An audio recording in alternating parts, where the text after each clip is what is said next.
And good afternoon, everyone. Welcome to this webinar. Today, I'm going to talk about the PhD in Germany. I'm Jingjing from DAAD Kuala Lumpur, and joining us today is my colleague, Miss Norlis. So let's get started.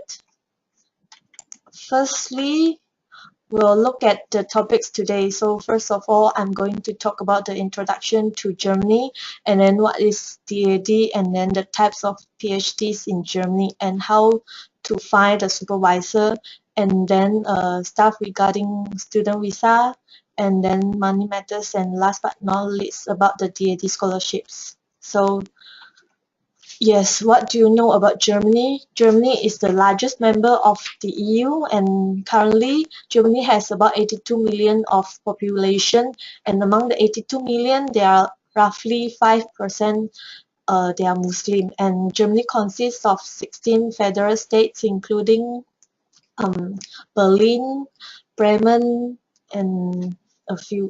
And then the capital of Germany is Berlin, as you all know. And Germany shares its border with 9 other European countries, for example, like France, Switzerland, Austria, and so on. There are about 300,000 international students studying in Germany right now.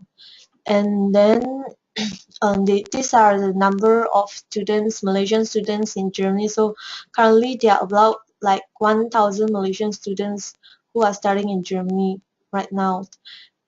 After this, we shall look at DAAD. So what is DAAD? DAAD stands for Deutsche Akademische Austauschdienst. So DAAD is a non-profit organization. We represent all the public universities in Germany. So our headquarters is in Bonn, Germany. And right now we have about 55 information centers, including this one in KL, and we have 15 foreign branches. Foreign branches, they are slightly bigger than information centers. The closest one is the one in Jakarta, Indonesia. After this, we'll look at the reasons why should you do your PhD in Germany. So firstly, German doctorates, they they enjoy an outstanding reputation in all the disciplines. So everyone looks up to German doctorates actually. And then you can do your PhD, you can write your thesis in English. It's strongly international focused. So every year there are about 4,000 international candidates, international graduates, they finish their doctorates in Germany. And then Germany offer very good funding opportunities. So more than 1/4 of doctorate candidates in Germany, they receive public funding. For example, we at DAAD, we provide scholarships for PhD students as well. And then if you plan to do your PhD in Germany, there are lots of excellent research infrastructure to help you out. So there are lots of public and academic libraries, and then there are also institutions like Max Planck and Helmholtz Association, and then German companies, they really engage a lot in research to help all the PhD students. Last but not least, living in Germany, you can enjoy very high standard of living. The high standard here doesn't mean the cost of living it's really expensive. It means like your standard of living is really good. So in Germany, it's diverse, and then there are lots of culture activities. So besides doing your research, you can also enjoy, and then you can travel around Europe easily as well. And then we shall look at the types of PhDs in Germany. So basically, there are 2 types of PhDs in Germany. The first one is individual doctorate, and then the second one is structured PhD programs. So what are the differences? We'll look at the structured PhD programs first. So the structured PhD program, they are strongly resemble in Anglo-Saxon countries. And then there will be a team of supervisors. They are responsible for advising you if you want to join the structured PhD programs.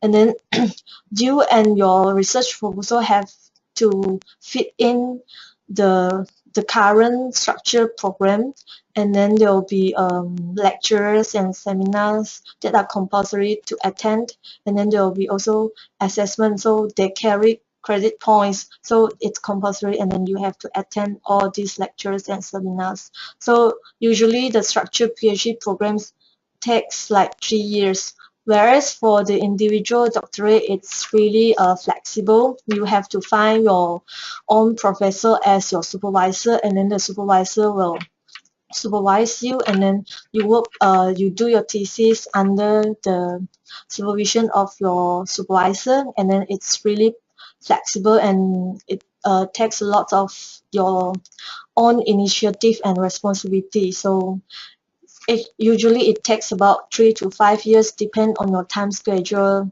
and with your professor. So that's a bit different between the individual doctorate and the structured PhD programs. So for the individual doctorate, you have to find your own German professor as your supervisor, whereas for the structured PhD programs, you join a group of researchers that are already there. So, and then you do your research together. And then for the structured PhD programs, you can go to these websites here. It's our online database there, the daad.de/international programs. And also you can go to the DFG Graduate School, it's German Research Foundation. Also for the Helmholtz Association, and then the Max Planck Research School. And then the qualification to admit to a PhD program in Germany. So first of all, you need to have an excellent bachelor's and master's degree. And then because it's in English, so you need to prove your IELTS and TOEFL as well. And you need to have a good research proposal. And then sometimes there'll be interview, but that depends. And then you have to be well informed that doing a PhD in Germany, it's totally different to doing your PhD in Malaysia. You have to really take your own initiative to do everything by your own. It's really independent. And then you should know what you expect of the PhD program and what is expected of you. So a really good preparation, it's really, really very important. So for the individual doctorate, here comes the very important question, how to find a supervisor. So first of all, we at DAAD, we don't assist you in finding a supervisor, so you have to find your own supervisor by your own. And then why would a German professor accept you as a student, as a PhD candidate? For Germans, money is not an issue because all the German public universities, there's no tuition fee for all the German public universities. And KPI, it's also hardly an issue. They don't look at the KPI as well. So there's only one reason the professor will accept you as the candidate, is that he or she, the professor, finds your scientific work interesting. So the professor thinks that your research is interesting. So there are two implications here. Firstly, you need to have an original idea of what you want to do. So you need to have a research proposal. And secondly, your idea has to suit the professor's research interest. Look, let's say, for example, if you want to do something related to engineering, it's no point that you find a supervisor whose interest is in linguistics. So your idea has to suit the professor's interest. And then the most important thing is your research proposal actually. So you should make it short, just present the main point of your idea. So your research problem, your research questions, methodology, and the expected outcome. So this is the most important aspect, so you have to make sure that it's up to the current international state of the art, and to be very thorough, to be very detailed. And then when we send you the confirmation letter of this online webinar, we also send you a leaflet on how to write a research proposal. So for more information, please refer to that leaflet.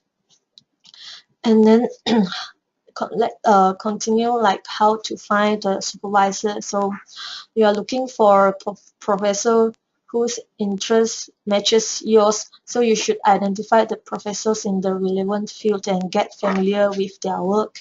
And then you should also link your research plan to them, like by referring to their work. So don't write mass emails, like don't write to 100 professors and say, can you be my supervisor? And then don't ask for monetary support in the first mails.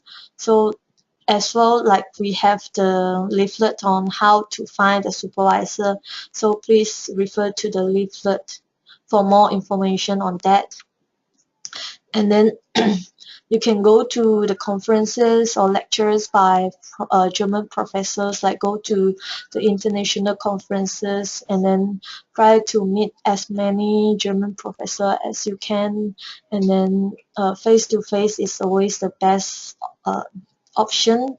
And then don't be shy to approach the professors, or just you can also ask your lecturers who have like study in Germany or who have research cooperation with Germany. So get connected from your lecturers and then get recommendation and then get introduced. And then check the literature you read for your master's. So when you are writing your master's thesis, you already have all the literature there. So just check whether they are the literature from the German professor and then try to approach those who you have like taken down for your master's thesis.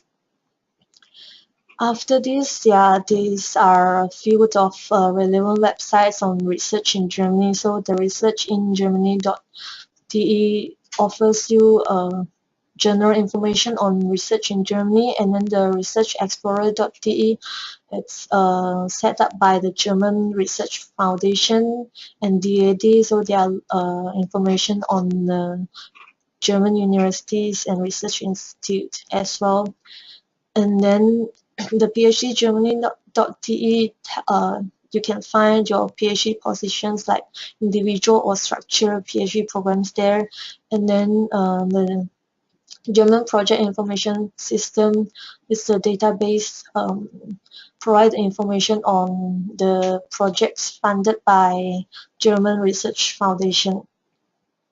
And for matters regarding the student visa, please refer to the German Embassy KL. This is their website, kuala.diplo.de.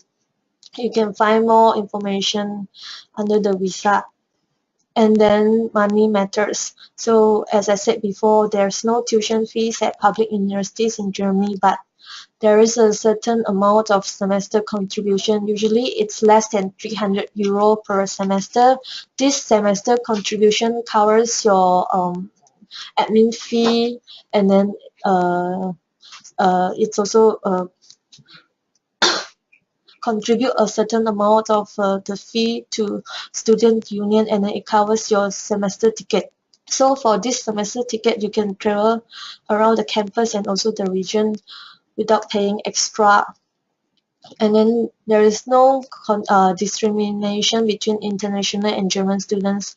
So for example, if a German student, he or she needs to pay like 10 euro for a book, you as an international student, you also just need to pay like 10 euro. And then the cost of living in Germany, it's quite reasonable if compared to the other EU countries.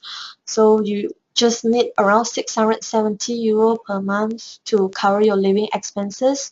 And then for a student age between 18 to 29, the health insurance is 80 euro per month. For those who are 30 years old and above, it's 160 euro per month. And this health insurance, it's compulsory for all the international students. Well, while you are studying in Germany, you are allowed to work in Germany as well. So you are allowed to work 120 full days or 240 half days. If you take a job on campus like librarian or student assistant or research assistant, it's unlimited. So that means there is no day limit for you. You can work as many days as you want. So after you have graduated, you can stay for another 18 months to look for a job in Germany that keep your qualification. And then here comes the DAAD scholarships. So DAAD provides two kinds of scholarships for PhD candidates. So the requirements is you need to have master's degree and bachelor's degrees, and your master's and the PhD studies that you want to do shouldn't be more than 6 years. That means if you complete your master's, if you get your master's degree in 2010, then you should start your PhD in between 2010 to 2016. And then you need to also have the offer letter or the admission letter to a structured PhD program, or the confirmation letter by the German professor. So we have this scholarship every year, and the deadline is 31st of October every year. And then the first one, it's and then there's another scholarship as well. It's by nationally supervised doctorate. This one, it's you already start your PhD here in Malaysia, and then you plan to do 1 or 2 years research in Germany. So as also the requirements are you need to have a master's degree and a bachelor's degree, and since you already start your PhD here, and to do your PhD here, and the time to go to Germany to do your research shouldn't be more than 3 years, and then you should be a PhD student in universities in Malaysia, and then you get the confirmation letter from the professor in Germany. So the application deadline is also on 31st of October every year. The selection process, it's always made by independent committees of scientists from the relevant fields. So the selection criteria, it's a very convincing and well-planned research project, and you get to connect to the German supervisor or the research partner. So these are the main two criteria that they'll look at. So basically, that's the end of my presentation.